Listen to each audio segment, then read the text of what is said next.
What's app کا group چلاتے ہیں تو اس میں بھی ایک دوسرے کا احترام، ایک دوسرے کی رائے کو برداشت کرنے کی صلاحیت، قوت ہاضمے کی مضبوطی ضروری ہے۔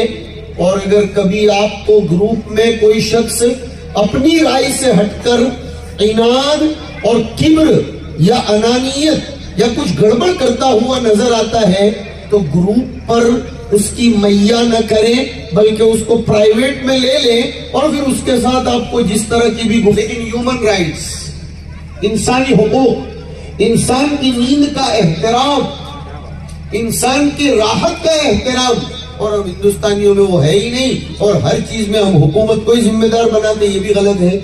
ہر چیز میں حکومت ذمہ دار نہیں ہے، اس سے زیادہ ہم لوگ ذمہ دار ہیں، اس لیے کہ ہم نے اپنی زندگی میں ڈسپلن ہی پیدا نہیں کی کہ بھئی سوکھا کچرا، گیلا کچرا، لیکن پھر بھی وہی باہر ڈالتے اور اپنے مسلمان ہونے کا ثبوت بھی پیش کرتے، ہڈے ڈال کر، نعوذ باللہ من ذالک۔ طبقہ ہے متوجہ رہے اور ذہنوں کو صاف کریں کہ مولویوں کو کچھ سائنس نہیں معلوم، آؤ نا ذرا میرے سامنے تو سمجھاؤں گا، اور تمہیں سائنس کی اسپیلنگ کیا ہے وہ میں پڑھاؤں گا بیٹوں کو۔ اور انٹرنیشنل بھکاری ہیں ہندوستان کے لوگ جو عورتوں کے جہیز پر پلتے ہیں، بالخصوص اس علاقے کے اطراف و جوانب کے لوگ انٹرنیشنل بھکاری ہیں۔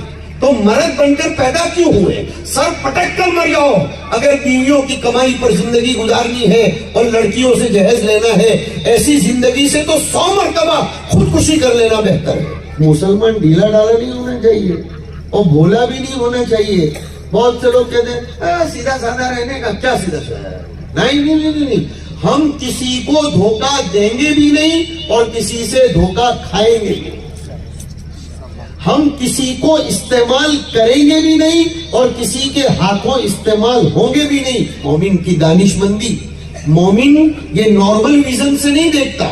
ملک الناس نے بتایا کہ دنیا چاہے کتنا دعویٰ کر لے، لیکن تمام انسانوں کا جب میں بادشاہ ہوں کہ اپنے بالوں کو باہر نہیں ڈالنا چاہیے، اس لیے کہ جادو کرنے والے زیادہ تر بالوں پر اور ناخن پر جادو کرتے ہیں۔ آپ سب میلے کپڑے بھی جلدی کسی کے ہاتھ میں مت دو، اس لیے کہ میلے کپڑوں پر گندا اور کالا جادو ہوتا ہے۔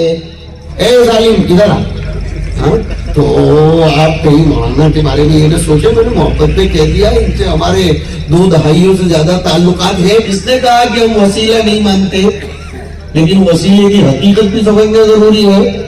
آپ مجھ سے وعدہ کرو سب اورنگ آباد والوں، میں آپ سب سے بڑی محبت کرتا ہوں، سب اورنگ آباد والوں، اس لیے کہ میری اولاد یہاں بہت ہے نا، میری اولاد یہاں بہت ہے، یعنی میرے طلبہ، مجھے بھی نہیں معلوم ہے کہ کتنے جنے ہیں ہم نے، اتنی اولاد ہے ہماری، اس لیے اورنگ آباد ہمارا اپنا خاص شہر ہے۔ تو میں آپ سے آج کہتا ہوں، رمضان کو گھروں میں قرآن کی تفسیر کا مہینہ بناؤ، اور آپ کے مہاراشٹر میں تو اکثر لوگ اردو پڑھنا جانتے ہیں۔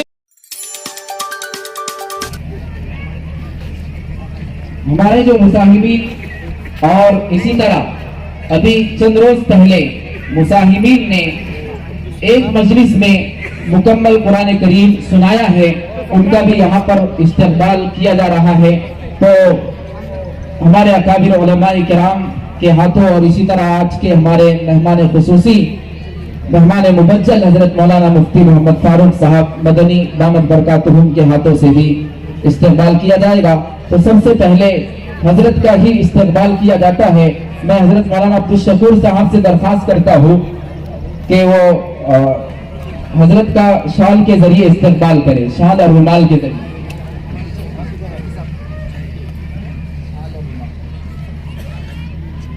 ایک مجلس میں مکمل قرآن سنایا ہے، میں ان کو آواز دے رہا ہوں، وہ جلد جو ہے اسٹیج پہ تشریف لائیں، اور ہمارے اسٹیج پہ تشریف فرما حضرات اکابر علماء کرام سے درخواست ہیں وہ ایک ایک حافظ کا استقبال رومال کے ذریعے کرتے رہے۔ حافظ محمد عارف صاحب عمری، حافظ معین الدین ہاشم صاحب، حافظ سید علیم الدین صاحب، حافظ محمد بدیع الدین صاحب، حافظ سہیل ابن شفیق صاحب، حافظ سفیان ابن عبد القدیر صاحب، حافظ محمد طاہر ابن عبد الغفور صاحب،